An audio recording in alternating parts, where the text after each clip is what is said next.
행복한 안식일입니다. 예, 또 좋은 날씨를 주신 하나님께 감사드립니다. 그리고 지난주까지만 해도 좀 더웠었는데 좀 더위가 조금은 가셔서 또 하나님께 또 감사합니다. 이제는 추위를 걱정해야 될지 모르겠다 하시는 분이 벌써 있는데 여러분 특별히 이 정말 좋은 기운 이럴 때에 건강관리 특별히 잘하셔서 우리 여러분의 영혼이 잘된 같이 모든 일이 잘 되고 강건하게 해주시기를 간절히 바랍니다. 예, 늘 인도하시는 주님을 의지하시고 믿음으로 사시기 바랍니다. 자, 오늘 믿음으로 방주를 준비하라 하는 말씀을 가지고 하나님 말씀 배워나가고자 합니다. 히브리서 11장 7절입니다. 믿음으로 노아는 아직 보이지 않은 일에 경고하심을 받아 경외함으로 방주를 준비하여 그 집을 구원하였으니 이로 말미암아 세상을 정죄하고 믿음을 따르는 의의 상속자가 되었느니라. 신약전서 382페이지에 기록된 말씀입니다. 네. 노아 이야기는 우리가 참 많이 들어보셨을 겁니다. 네. 교회를 어렸을 때부터 다닌 사람은 어렸을 때부터 성경 이야기로 이 노아 할아버지가 큰 방주를 만드셨죠. 이렇게 하는 그런 노래부터 시작해서 높은 산 꼭대기에다가 배를 짓는다. 이런 이야기를 많이 들었을 것입니다. 네, 지금은 우리가 그럴 수 있겠다 하지만 바로 이 노아 당시에는 전혀 그런 상상도 하지 못하는 그런 일이었었습니다. 자, 그런데 여러분 이것이 이 역사 가운데 기독교 역사뿐만 아니라 이 동양의 역사 가운데도 이 창조의 이야기가 있다고 하는 것이죠. 창세기와 중국 문자라는 책이 있습니다. 영어로 The Discovery of Genesis라는 그런 책인데 이 중국의 강 목사님과 이 넬슨 그 사모님이 아마 연구 조사한 결과 이 한자 속에 이 창조의 놀라운 진리가 창세기의 진리가 들어있다는 사실을 발견하게 되는데 그 첫 번째 실마리가 바로 이거였습니다. 배선자, 큰 배선자입니다. 그래서 이것은 무슨 구조선, 유조선 같은 아주 대형 배를 가리킬 때 우리는 선자를 씁니다. 뭐 나룻배 이런 것이 아니라 배선자죠. 그래서 큰 배인데 그 이 배, 이 배선자를 풀어보면 이것이 이걸 풀어보는 건 파자라고 하는데요. 이 배주자랑 그 다음에 여덟 팔자와 입구자가 합쳐진 글자가 배선자라고 하는 것입니다. 자, 배주자 적어도 8명은 타야지 큰 배가 된다 이런 뜻도 있지만 특별히 왜 하필이면 8명이냐 이거죠. 4명도 아니고 6명도 아니고 10명도 아니고 8명. 여덟 팔자가 들어가서 입구자는 사람을 가리키는 숫자입니다. 우리가 식구 그러죠. 너희 집 식구가 몇 명이냐 할 때 밥 먹는 입이 몇 개냐 이 뜻이 이제 사람을 가리켜 몇 사람이냐 이거잖아요. 그래서 입구자는 사람입니다. 여덟 식구가 이 배에 탄 것이 배선자다. 이것을 어떻게 해석할 수 있느냐? 물론 이 한자를 해석하는 방식이 중국에서 태어나신 한 목사님의 말씀에 의하면 조장진 목사님이라고 있어요. 지금도 중국인 교회에 섬기시는 분인데 이 한자를 해석하는 방식이 5가지 방식이 있다고 합니다. 그중 한 방식이 바로 이 파자, 이 글자를 풀어가지고 푸는 방식인데 이것을 우리나라에서도 종종 많이 사용하는 방식이에요. 옛날에 이 고려시대 마렵에 어, 목자성을 가진 이가 왕이 된다 이런 소문이 퍼졌죠. 이게 뭡니까? 나무 목자에다가 아들 자자 그러면 이제 오얀 이자에서 이시성이 되잖아요. 그런 것처럼 나무 목자랑 아들 자자를 풀어가지고 목자성을 가진 사람이 왕이 된다 이렇게 했던 것처럼 이와 같은 이 배선자를 풀어보니까 놀라운 것이죠. 이것을 어디서 답을 찾을 수 있겠는가? 바로 베드로전서 3장 20절 말씀 가운데 방주에서 물로 말미암아 구원 얻은 자가 몇 명뿐이니 겨우 8명이라 하는 말씀이 있는 거죠. 그래서 왜 여덟 팔자가 여기에 쓰여졌을까? 큰 배선자에 배가 크니까 8명은 적어도 타겠다는 것도 있지만 특별히 성경의 이 진리가 이 안에 이 한자 가운데 포함되어 있다는 사실을 발견하게 된 것입니다. 이 한자는 언제 만들어졌을까요? 은나라 시대 기원전 1700년에서 1400년 바로 그 즈음에가 중국의 은나라 또는 상나라라고 부르는 나라인데 이 나라는 어, 중국 한족이 세운 나라가 아니라 동이족이 세운 나라입니다. 우리 민족의 조상들이 세운 나라입니다. 고조선이 있었고 그 옆에 이제 은이라는 나라가 있었습니다. 갑골 문자라고 하는 문자인데, 근데 그 사실 갑골 문자, 이 거북이 등 또 자라 등 위에 쓰여진 문자다, 이게 그 뜻이거든요. 근데 이것은 그냥 이렇게 큰 배선자를 통해서 성령의 창세기의 모습을 얼핏 마치 그림자 보듯이 보여주는 것입니다. 그런데 그래서 우리나라 역사나 이 중국의 역사나 기원전 한 1500년 이상 거슬러 올라가면 역사가 희미합니다. 적어도 비록 역사다 한다면 어느 시대를 따지냐면 한 기원전 700년경, 바로 중국의 춘추 전국시대, 그때부터 제대된 역사라고 볼 수 있고, 그 전에 물론 그 주나라라는 나라가 있었어요. 예, 그것도 한 기원전 1300년 그 정도에 시작한 것이고, 고조선은 뭐 기원전 2333년이라고 하지만 우리가 고조선 역사에 대해서 정확한 자료들이 거의 없습니다. 그렇죠. 우리가 보통 우리나라 역사를 하면 삼국시대 역사죠. 고구려, 백제, 신라. 그렇죠. 중국도 어, 이 주나라 역사도 있지만, 그러나 이제 춘추 전국시대를 거쳐서 이제 한나라가 등장하는, 또 진나라가 등장하는 바로 그러한 시대가 중요하죠. 근데 이렇게 동양의 역사가 이렇게 사실상 기록적으로 짧음에도 불구하고 이미 그 시대의 이 성경에는 그로부터 더 2000년, 3000년 전의 역사가 자세하게 기록되어 있는 것입니다. 그래서 그렇기 때문에 성경은 가장 오래된 고전입니다. 사람들이 인격적으로 지혜를 얻고자 한다면 고전을 많이 읽으라 그랬어요. 이지성이라는 작가가 최근에 뉴스에 좀 나와서 조금 떠들썩한데요. 그 부인이 차유람 씨라고 당구 선수죠. 네. 그런데 이 사람이 이런 인문학 작가인데, 그래서 이제 학교나 그런 연수원에서 그런 강의를 많이 하는 유명한 분이, 아주 유명한 분이에요. 우리나라에서 무지개 원리라는 책도 썼죠. 근데 그분이 하는 얘기가, 그런 정말 지혜로운 사람이 되려면 옛날 책을 많이 읽으라고. 그것은 적어도 1000년 또는 몇백 년 동안 사람들이 그것을 계속해서 보는 이유는 그 책이 그만큼 가치가 있고 그만큼 얻을 게 많이 있기 때문에 그 책을 보는 거 아니겠습니까? 예, 우리나라 역사책이라든가 또 서양의 여러 가지 많은 유명한 고, 고전이라고 할 만한 책들 있죠. 그런 책들은 지금이나 옛날이나 다 당시의 사람들이 좋아할 만한, 또 지금 우리가 좋아하고 얻을 만한 책이죠. 예를 들자면 이솝우화, 이거 언제 쓴 책일까요? 이솝우화. 예, 이것도 거의 기원 전을, 예, 나가는, 거의 그리스 시대 아마 그때쯤까지 거슬러 올라가는 그런 이야기들이 거기에 포함되어 있습니다. 그러니까 이것도 기원전 한 300년 뭐 그 이전의 내용들이 포함되어 있는 거죠. 근데 그것을 볼 때 우리가 초등학생들도 오늘날 좋아하는 거잖아요. 근데 거기에 얻는 것이 많이 있잖아요. 딱 보면 어, 네, 그래서 욕심 부리지 말아야 되겠구나. 그리고 또 자만하지 말아야 되겠구나. 뭐 이런 거, 게으르지 말아야 되겠구나. 이런 교훈들을 찾지요. 그렇다면 그 고전 중에 제일 오래된 고전이 무엇일까요? 라고 말한다면 성경입니다. 기원전 1500년부터 기록된 책입니다. 근데 현재 그 성경 다음으로 오래된 책은 무엇일까요? 석가모니나 공자가 쓴 책. 네, 기원전 한 500년 뭐 그 당시에 쓰여진 것이. 물론 이제 그 공자가 편집한 이 서경이라고 한 책, 시경이라고 한 책은 그 더 훨씬 더 오래됐습니다. 한 기원전 1500년 가까이 되는 내용들이 포함되어 있지만, 예, 바로 그렇습니다. 그런 의미에서 이 성경 말씀은 우리에게 분명한 지혜를 주는 책이고, 이 시대에도 역시 우리에게 딱 맞는 그런 교훈을 주는 책일 뿐만 아니라, 또 성경을 기록하도록 주신, 영감을 주신 그 하나님께서 우리에게 그냥 신화 속의 어떤 신 중 한 분이 아니라 참으로 살아계신 분이시고 하나님 중에 하나님이시고 모든 주의 주가 되시는 그런 분이심을 우리가 확실히 체험할 수 있습니다. 하나님은 여러분 삶에 살아 계십니까?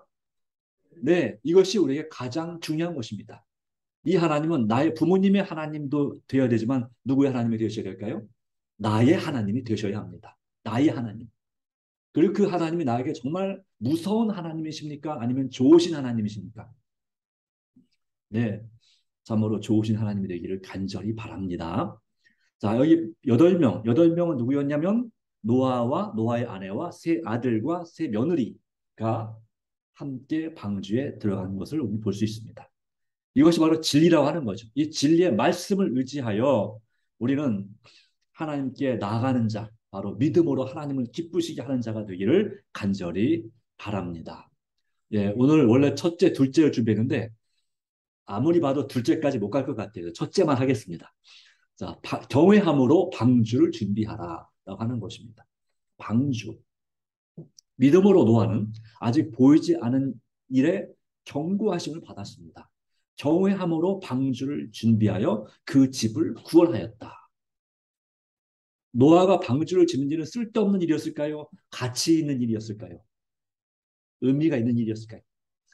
네, 적어도 누구에게 의미가 있는 일입니까? 노아의 가족들에게는 확실한 의미가 있는 것입니다. 바로 노아가 믿음이 없어서 방주를 준비하지 않았으면 노아의 가족들은 같이 물에 멸망당할 뻔한 것입니다.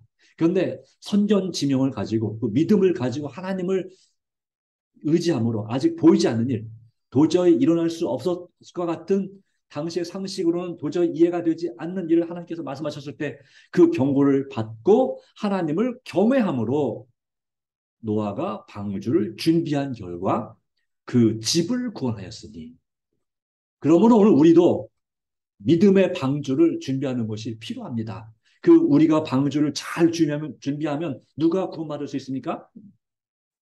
우리의 가족, 적어도 우리의 가족들이 구원을 받을 수 있습니다.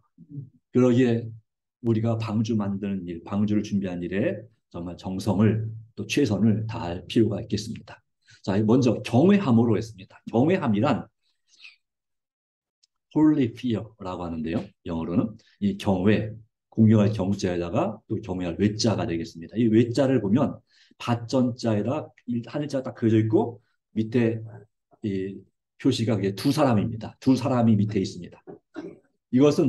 이것도 역시 창세기 중국 문자로 푼다면 이 밭전자는 뭘 가리키냐면 에덴 동산을 가리킵니다. 사람이 죄를 지음으로 에덴 동산에 쫓겨났습니다. 그래서 거의 금이 거져 있어요. 위에. 그래서 이 한일자가 이제 접근 금지 경계선을 의미합니다. 그 에덴 동산의 동쪽에서 두 사람, 누가? 아담과 하와가 하나님을 예배하는, 이것이 바로 경외라고 하는 것이죠. 예배입니다. 그 경외함이란 이 국어사전, 네이버 국어사전 한자 사전을 찾아보면 공경하면서도 두려워함 또는 어려워함, 이것이 바로 경외한다고 하는 것입니다. 하나님을 경외한다. 그래서 여기 대해서 한자 사전은 초인간적이고 초자연적인 힘에 대하여, 우리 인간의 경지를 넘어서고 인간의 능력을 넘어서는 그런 힘에 대해서 인간이 경외 또는 존중 또 신앙은 우러러 믿고 바라본다 이 뜻이죠. 그렇게 하는 일이 바로 경외다라고 말씀하고 있습니다. 그런데 안타깝게도 수많은 사람들은 바로 참 신인 여호와 하나님, 창조주 하나님을 경외하는 것이 아니라 그 하나님이 만들어 놓은 것들, 피조물, 태양이나 달이나 또 큰 산이나 바위나 어떤 그런 또 파도나 각종, 심지어는 사람보다 약한 쥐도 신으로 섬기는 어떤 그런 일들이 있습니다. 그래서 이와 같은 하나님께 만들어 놓은 피조물들을 신으로 섬기는 바로 그런 모습들에 대해서 하나님은 우상숭배라고 말하고 있고 어리석다 말하죠. 그것들이 우리를 구원할 수 있는가? 정말 위기의 순간에 결코 그렇지 못하다. 그래서 우리는 참으로 경외해야 될 분을 경외하는 사람이 되어야 될 줄로 믿습니다. 이 하나님을 경외한다 하는 말에 대해서 성경 말씀 조금 더 본다면 요한계시록 14장 7절 말씀 가운데 첫째 천사의 기별입니다. 그가 큰 음성으로 가로되 뭐라고 했습니까? 하나님을 두려워하며 그에게 영광을 돌리라 라고 말씀하고 있습니다. 이 두려워한다는 얘기는 하나님께서 벌 주실까 봐 겁이 나서 무서워하는 그 공포스러움 가운데 벌 받지 않으려고 그렇게, 이런 의미가 아닙니다. 네. 정말 가족을 정말로 사랑하는 아버지, 어머니의 마음과 같이 우리가 부모를 뭐라고 했습니까? 부모를 공경하라 그랬죠. 이 부모를 공경하라는 말과 이 경자는 같은 얘기입니다. 예. 그래서 부모를 공경하지만 우리가 부모를 무서워합니까? 한때는 아버지가 꽤 무서운 적이 있었습니다. 어떤 아버지는 죽을 때까지 무서운 아버지도 물론 있긴 있습니다.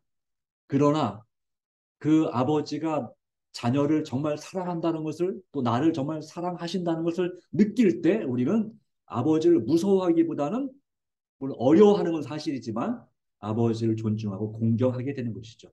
하나님도 마찬가지입니다. 하나님은 공포스럽고 잔인하고 마치 폭군과 같은 그런 하나님이 아니시라는 사실을 보여줍니다. 그런 의미에서 우리가 하나님을 두려워하며 우리 하나님 앞에 계신 것처럼 살고 그분에게 영광을 돌리는 삶을 살라. 하나님께 영광을 돌리는 것은 하나님께서 우리에게 베풀어 주시는 것처럼 누군가에게 사랑과 친절을 베푸는 것이 바로 하나님께 영광을 돌리는 것입니다. 내가 누군가를 도와주고 누군가를 이끌어줄 때 하나님은 그것을 좋아하시고 기뻐하십니다. 그리고 그것이 그분이 하나님을 우리 그 감사하고 찬양할 때 하나님께 영광이 되고 그 하나님의 영광이 결국은 누구에게 돌아옵니까? 나에게 돌아와서 나의 영광이 되고 나의 칭찬이 되고 나의 보상이 되는 것입니다. 자, 특별히 우리가 더 하나님을 두려워하고 하나님께 영광을 돌려야 되는 이유는 그분의 심판의 시간이 이르렀음이니라고 하는 것입니다. 심판의 시간이 시작되었습니까? 네, 시작되었습니다. 1844년 10월 22일 이후에 하나님께서 하늘 지성소 봉사로 이제 예수님께서 봉사하시게 되면서 하나님께서 세상을 심판하시는 일에 있어서 먼저 우리의 하늘 옮겨진 모든 죄를 정결케 하시는 지성소 봉사, 성소 정결의 사역을 시작하셨습니다.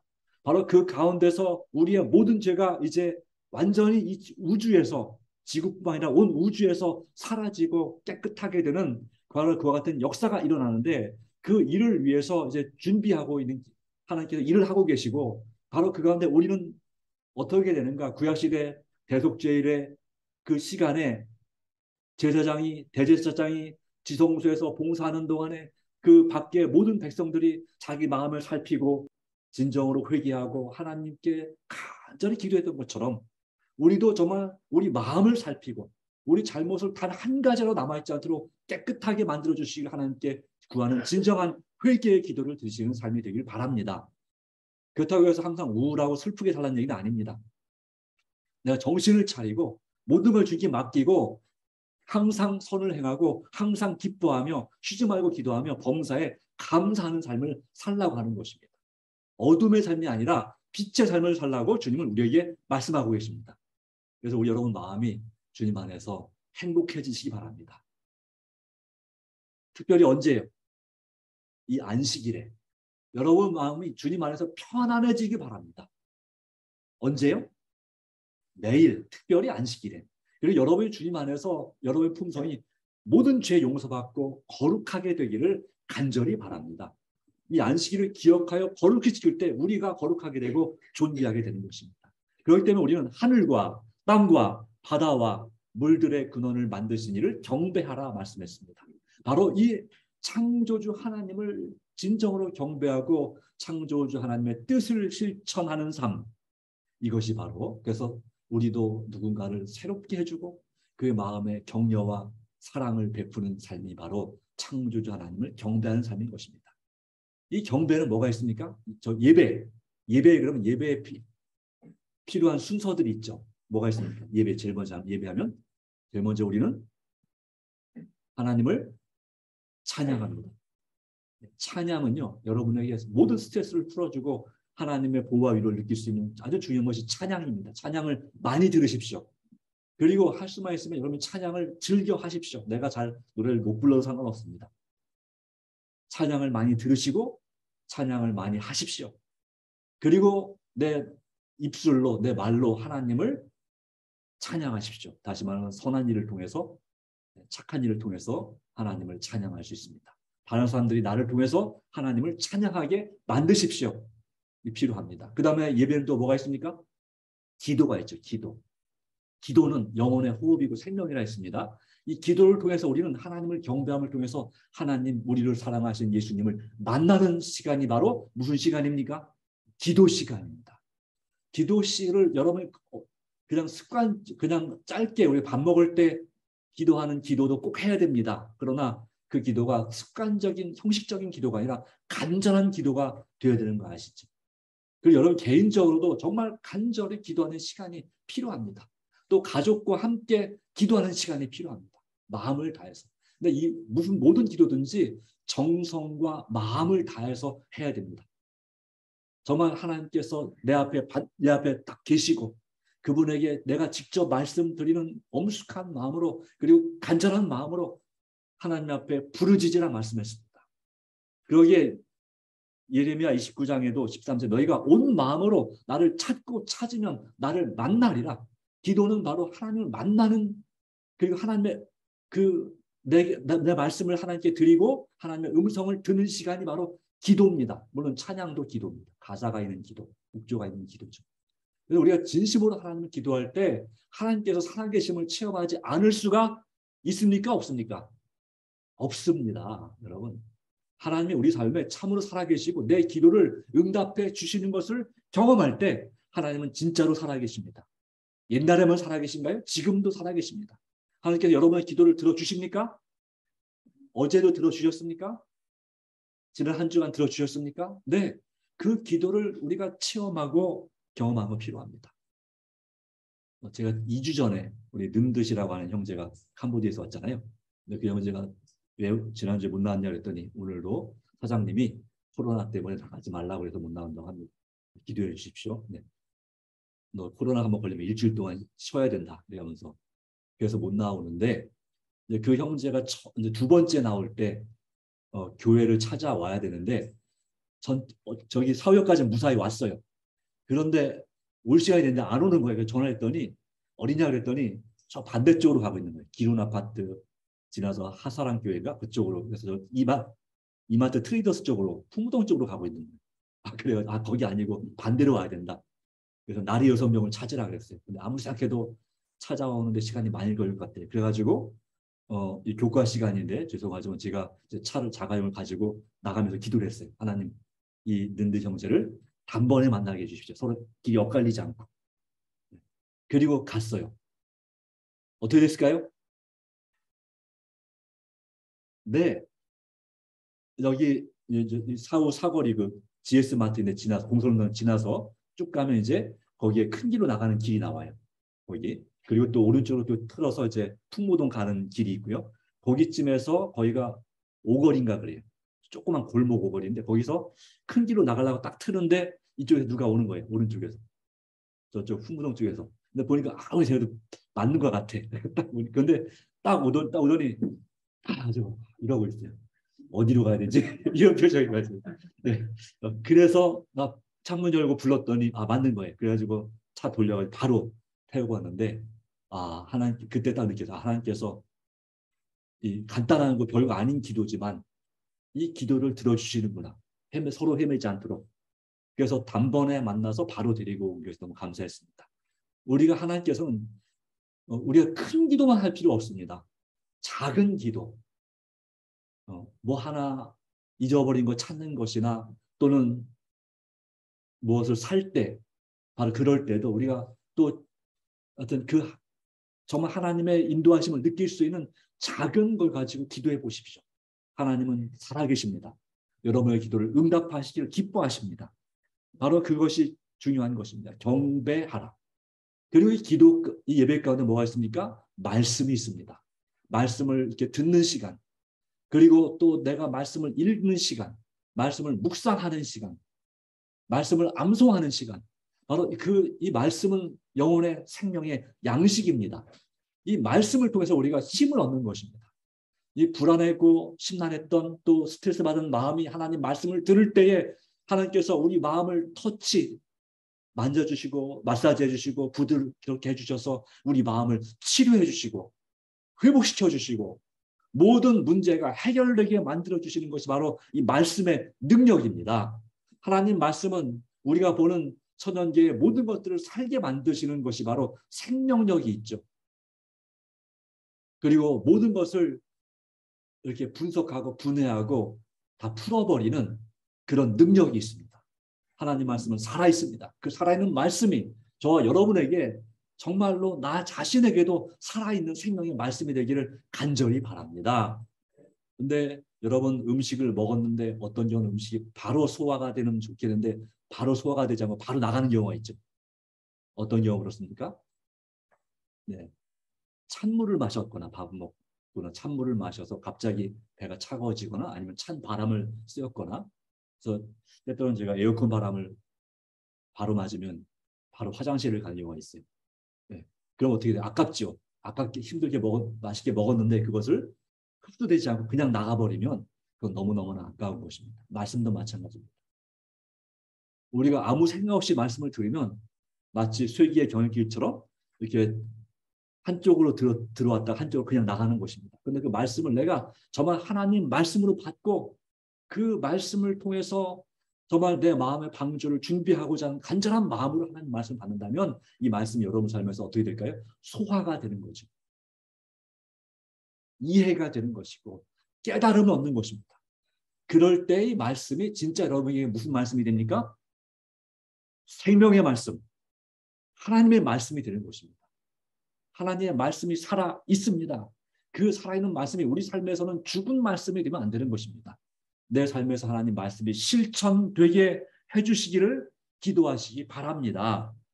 이 노아는요, 그래서요, 여호와께 은혜를 입은 사람이었습니다. 창세기 6장 8절 9절 말씀 가운데 노아는 의인이요 당대의 완전한 자라. 그리고 말씀하기를 그는 하나님과 동행하였으며 라고 말씀하고 있습니다.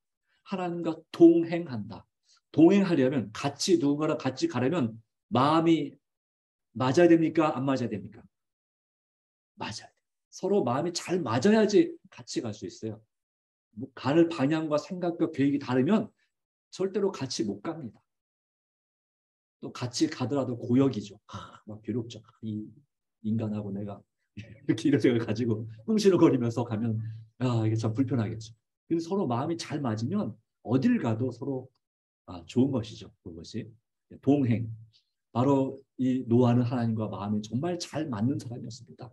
이 그 노아의 증조 할아버지 에녹이 300년 동안 하나님과 동행했다고 했는데 그리고 자녀 무드셀라를 낳은 다음에 동행을 시작했습니다. 300년 동안. 근데 에녹은요, 이 에녹의 이 증손자인 이 노아는 자녀를 낳기 전부터 하나님과 동행했습니다. 그 이후로도 꾸준히 동행했습니다. 적어도 500년 이상을 하나님과 동행하는 그런 삶을 살았습니다. 비록 그가 살아서 천국에 가지 못했지만 그럴지라도 그는 정말 하나님과 동행함에 제일 오랜 모본을 보여준 사람이 바로 노아입니다. 노아. 그러기에 이렇게 하나님을 경외하는 삶, 정말로 하나님을 사랑하고 하나님과 정말 친밀한 친구처럼 그렇게 하나님과 동행한 삶, 그런 삶을 우리도 본받게 되기를 간절히 바랍니다. 바로 그런 노아에게 하나님께서 방주를 지으라고 말씀하신 것입니다. 하나님과 마음이 너무나 잘 맞는 사람이기 때문에 명령하실 수 있던 거죠. 마음이 맞지 않으면 어떻게 했겠습니까?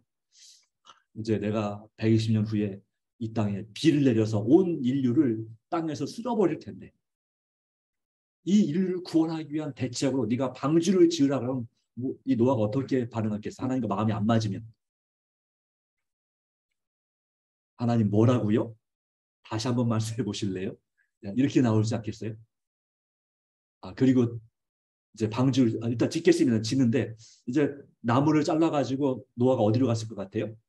바닷가로 갔을 거예요. 강가로 갔을 거예요. 왜? 배를 띄우려면 거기로 가야 돼요. 근데 하나님 어디다 지라고 합니까? 산 위에다가. 하나님, 물론 나무를 갖다가 끌어오기 쉽겠네요. 그러나 아니 하나님 제정신이세요? 이렇게 말할 수 있겠죠. 네. 그러니까 이 노아는 전적으로 하나님께서 말씀하셨기 때문에 그 말씀을 믿었다고 하는 것입니다. 자, 이렇게 여기 보여줍니다. 재림 성경 주석 히브리서 11장 7절에 대해서 보면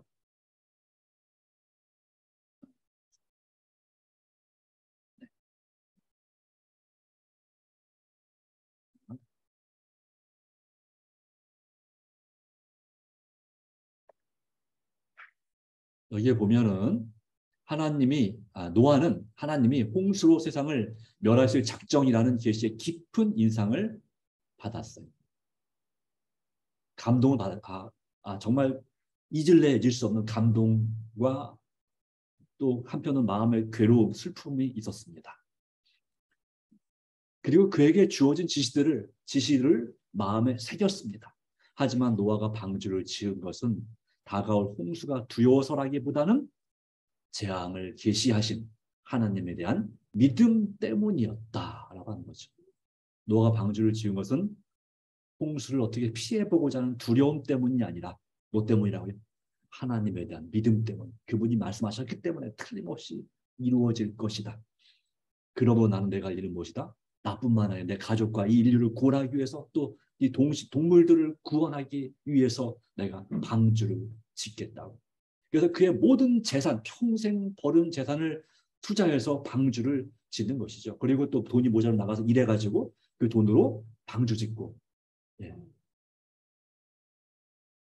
물론 당시의 사람들에게는 정신 나간 짓이었지만, 그러나 방주는 하나님께서 지시해 주신 대로 믿음으로 순종할 때 만들어지는 것입니다.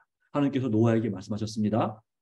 특별히 14절 너는 고페르 나무로, 옛날 번역은 잣나무로 되어 있어요. 그런데 이제 그것이 진짜 실제 잣나무인지 알 수 없기 때문에 성경 원어 발음을 고페르라는 나무로 지었다라고 되어 있습니다. 고페르가 무슨 나무인지는 알 수 없습니다. 그러나 어쨌든 당시에 제일 튼튼한 나무인 것은 분명합니다. 방주를 만들 때 그 안에 칸들을 막고 역청을 그 안팎에 칠하라. 역청은 방수가 된 아스팔트 재료죠. 도로에 깔려있는. 예. 그리고 말씀했습니다. 방주는 이러하니 길이가 300규빗, 너비는 50규빗, 높이는 30규빗이라 했습니다. 쭉 넘어가서 그래서 이 모든 결과 노아가 그와 같이 하여 하나님이 자기에게 명하신 대로 다 준행하였더라. 순종하였더라. 믿음으로 순종할 때 이 방주는 만들어지는 것입니다. 자, 배와 방주의 차이점이 있다는 이것입니다. 배는요, 모양이 앞으로 나가기 좋게 되어 있고요. 그리고 뭐가 있냐면 추진력이 있습니다. 옛날에는 뭐가 있습니까? 도치를 달고요. 아니 뭐가 있을까요? 노를 젓든 노가 쫙 있죠. 요즘 배는 이제 도치나 노가 아니라 뭐가 있습니까? 모터가 달려있죠. 그래서 돌려가지고 가는, 그렇게 되어 있죠. 네. 바로 그런 추진력이 그래서 앞으로 스스로 나가게 되어 있습니다. 후진도 할 수 있고요. 그리고 뭐가 있습니까? 방향을 잡는 방향키가 있습니다. 배 뒤에 보면 이렇게 작은 손바닥만부터 해서 좀 긴 것도 있죠. 그래서 이 방향을 이렇게 틀어주는 물살에 의해서 그런 방향타가 있습니다. 또 그것을 아주 작은 손가락만한 키에 의해서 움직이죠. 그런데 이 방주는요, 그게 없어요. 추진력도 없고 방향키도 없습니다. 그냥 떠 있는 데 목적을 두는 거예요. 배는 앞으로 나가는 데 목적을 두는데 방주는 그냥 떠 있는데, 잘 떠 있는 게 중요한 것입니다. 그림처럼 이렇게 생겼습니다. 거의 상자 모양으로 크기는 한 2만 1,000톤급, 꽤 큰 배죠. 이렇게 되어 있다고 합니다. 자, 그런데 이것은 뭘 의미합니까? 방주는 스스로 움직일 수가 있어요, 없어요? 없습니다. 그렇죠? 이 스스로 움직일 수 없다는 얘기는 절대적으로 하나님의 뜻과 인도하심에 의해서만 이동이 가능했다고 하는 것이에요. 그리고 이 방주는 절대적으로 하나님의 보호하심 아래서만 침몰되지 않을 수 있는 거예요. 네. 하나님의 인도하심이 없으면 아무데도 갈 수가 없고, 하나님의 보호하심이 없으면 이 방주는 안전할 수 없는 것입니다. 자, 그런데요, 이런 기사가 있습니다. 현대 조선업 기술을 뛰어넘는 성경의 노아 방주 설계 비율. 이대로 여러분 유튜브에 검색해 보시면 나오는데요. 자, 규격이 얼마였습니까? 길이가 300규빗, 그리고 넓이가 50규빗, 높이가 30규빗인데 이것을 오늘날 미터로 환산하면 이건 조금씩 다 차이가 있습니다. 여기 그림에 있는 숫자랑 조금 차이 있는 것처럼 150에서 135m 정도 됩니다. 그리고 너비가 22.5m, 그리고 높이가 13.5m 정도 됩니다. 그런데 중요한 건 이것입니다. 설계 비율이라고 했잖아요. 길이가 넓이의 몇 배입니까? 넓이가 50규빗인데 길이가 300규빗. 그럼 5, 6, 30. 6배입니다. 그렇죠? 그리고 길이가 높이의 몇 배입니까? 30규빗이니까 10배입니다. 자, 이게 아주 이 가장 안전성 있는 황금 비율이라고 하는 것입니다. 길이가 넓이의 6배, 그리고 길이가 높이의 10배라고 하는 것입니다. 자, 이것이 이 노아 방주가 얼마나 안전한가를 확인하기 위해서 창조과학회에서 1992년도에 대전시 대덕구에 있는 거기 선박해양연구소가 있어요. 거기에 정식으로 돈을 주고 의뢰를 했습니다. 그래서 실험을 해봤습니다. 그런데 이 배에 안전성 3요소가 있다고 합니다. 첫 번째는 바로 뭐냐면 이 구조의 안전성입니다. 이게 뭐냐면 이 내구성이 얼마나 좋은가 이거예요. 그래서 이 파도가 앞뒤로 치면 이 배가 이렇게 위는 앞에는 올라가고 뒤에는 내려가고, 그리고 또 어떤 동시에 올라가고 그 밑에 가운데가 이렇게 자꾸 움직이는 거예요. 그러니까 이렇게 되는 거죠. 이렇게 되는데, 그럼 또 이렇게 되고 이렇게 움직이는 거예요. 이러니까 이게 튼튼하지 않으면 어떤 일이 벌어지냐면 배 중간에가 뚝 부러져요. 타이타닉 그것도 그렇고, 얼마 전에 몇 년 전에 중국 배가 아주 엄청나게 큰 유조선이 반토막이 나갔고, 정말 그래서 더 이상 중국의 그 한때 우리나라보다 더 잘 나갔다가 조선업이 다시 우리나라로 돌아왔어요. 우리나라가 배를 잘 만든다 해가지고. 그런 문제가 생깁니다. 자, 그렇기 때문에 이 내구성이 좋아야 돼요. 그 다음에 두 번째가 보건 안전성. 이건 뭐냐면 배가 이게 뒤집어지지 않아야 된다는 게. 세월호가 뒤집어진 이유가 뭡니까? 무게 중심이 밑에 있어야지, 마치 오뚜기처럼 이게 안 넘어가는데, 이 무게 중심이 짐을 무리하게 싫다 보니까 무게 중심이 어디에서 가판 위에 있었어요. 그러니까 얘가 휙 가다 넘어진 거죠. 그런 것처럼 보건 안전성. 그래서 여기 이 사진은 실질적으로 거기서 이제 그 대전에서 이 50분의 1 축소 모양의 이 방주로 실험하는 장면의 그림에 마치 상자 같죠. 예. 관같이 생겼어요. 예. 상자 같은 바로 이런 배로 이제 실험을 해보는 것입니다. 그다음에 세 번째가 뭐냐면 파랑 안전성. 파랑은 뭐냐면 이제 파랑주의보 이런 말 들어봤을지 모르겠어요. 가끔 뉴스에 기상 예보 가운데 저게 뭐야 파랑이? 근데 이제 이거 뭐냐면 파도예요. 파도로부터 이제 이건 얼마나 내향성이 나오냐, 멀미가 거의 없이 쾌적함을 느끼느냐 그렇지 않느냐 이거예요. 자, 이 구조 안전성, 구조 보건 파랑, 이 세 가지 중요한 안전성 요소를 가지고 실험을 해본 것입니다. 그러면서 이제 다양하게 아까 말한 길이 6배, 너비가 길이 6배, 높이가 길이 길이가 높이의 10배, 바로 이 비율에 맞춘 노아 방주와 달리 나머지 한 12개 정도 배를 더 만들어서 길이를 좀 다르게, 또 높이를 다르게, 너비를 다르게 한 13, 전체 13종류의 배를 만들어서 실험을 해본 것입니다. 어떤가 했더니 결과는 노아 방주가 가장 안전한 배라는 것이 증명됐습니다. 노아 방주는 현재까지 기상 관측에 의하면 제일 높은 파도가 친 기록이 32m라고 합니다. 그런데 노아 방주는 43m의 파도까지 바로 위에 세 가지 안전성을 보장한다는 결과가 나왔습니다. 여기 이제 그림 상상해서 그린 거죠. 이게 밑에 이게 갈색이 방주고요. 파도가 지금 엄청나게 까마득하게 치는 파도를 상상해 보십시오. 이런 파도가 팍 몰아치면 어떻게 될까요? 예, 이건 정말 말 그대로 가랑잎 같은 거고 순식간에 부서질 수 있습니다. 이런 파도 가운데서도 안전하게 된 결과. 그런데 이것이 이런 결과를 보면서, 그리고 이게 파도가 치면 칠수록 이 방주는요 특성이 뭐냐면 이 앞머리 선수가 이 파도 치는 방향으로 향한다는 거예요.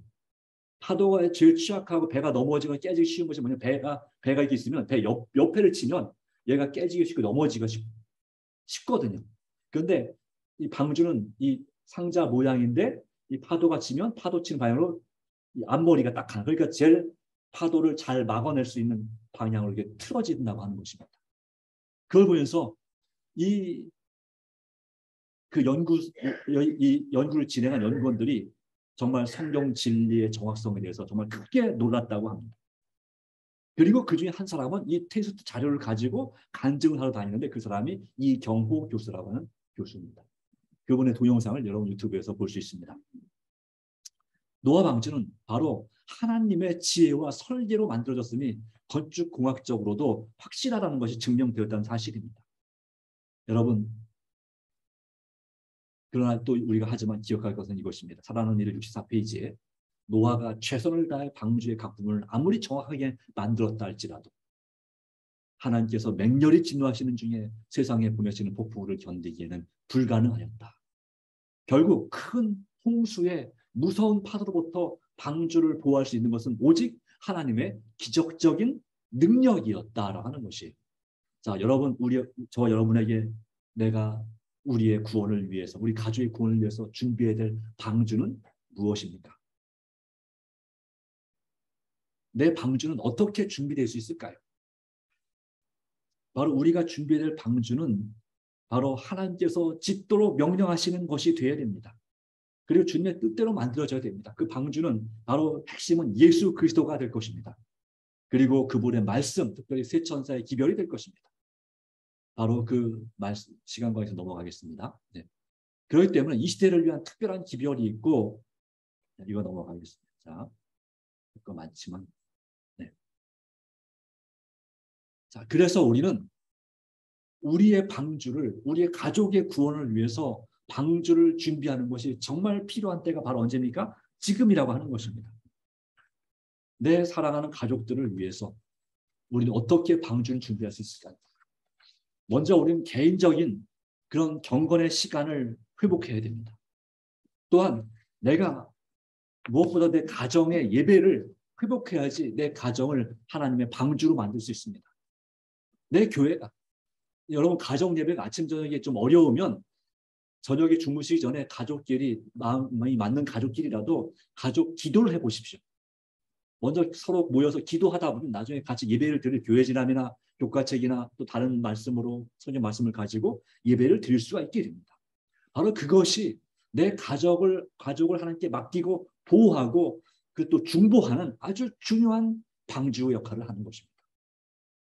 별거 아닌 것 같지만 이것을 우리가 끊임없이 반복하고 우리가 어려운 일들을 돕기를, 또 내 가족과 함께 이웃들을 돕고 내 소그룹을 해서 돕고 할 때 그것은 바로 방주를 준비하는 것입니다. 히브리서 10장 24, 25절 말씀은 말씀했습니다. 서로 돌아보아. 같이 한번 읽어볼까요? 시작. 서로 돌아보아 사랑과 선행을 격려하며 모이기를 패하는 어떤 사람들의 습관과 같이 하지 말고 오직 권하여 그날이 가까움을 볼수록 더욱 그리하자. 바로 믿음의 방주, 구원의 방주를 마련하는 일은 사소한 작은 일부터 시작됩니다. TMI, 아까도 우리 안 교장님이 강조하셨지만 봉사와 전도는 작은 실천에서 시작됩니다. 4가지를 제안하며 이런 순서지에 있습니다. 더운 날 누군가에게 시원한 음료수를 건네보시기 바랍니다. 이웃의 이름을 묻고 그를 위해 기도해 주시기 바랍니다. 카톡 친구에게 용기가 되는 소일절을 보내주시고 온라인 찬양을 마음이 열린 사람들에게 전달해 보시기 바랍니다.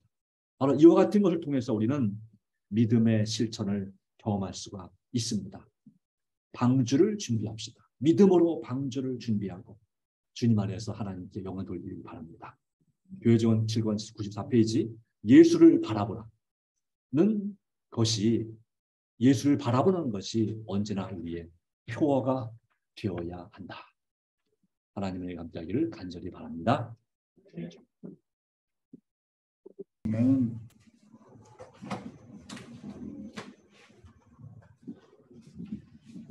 우리를 참으로 사랑하시는 하나님 아버지, 우리에게 믿음의 방주를 준비하라는 말씀을 주셔서 감사합니다. 노아가 믿음으로, 오직 믿음으로 하나님을 경외함으로 방주를 준비했던 것처럼 우리가 주님 말씀을 의지하여 우리의 가정을 믿음의 방주로 만들게 하시고, 또한 주님 예수님을 우리 마음에 모시고 또한 주님의 사랑을 실천함으로 사람들을 주님께로 이끄는 하나님의 사람들이 되게 해주시기를 간절히 바랍니다. 하나님, 나만 천국에 갈 수 없습니다. 내 사랑하는 가족들이 꼭 구원받아야 됩니다.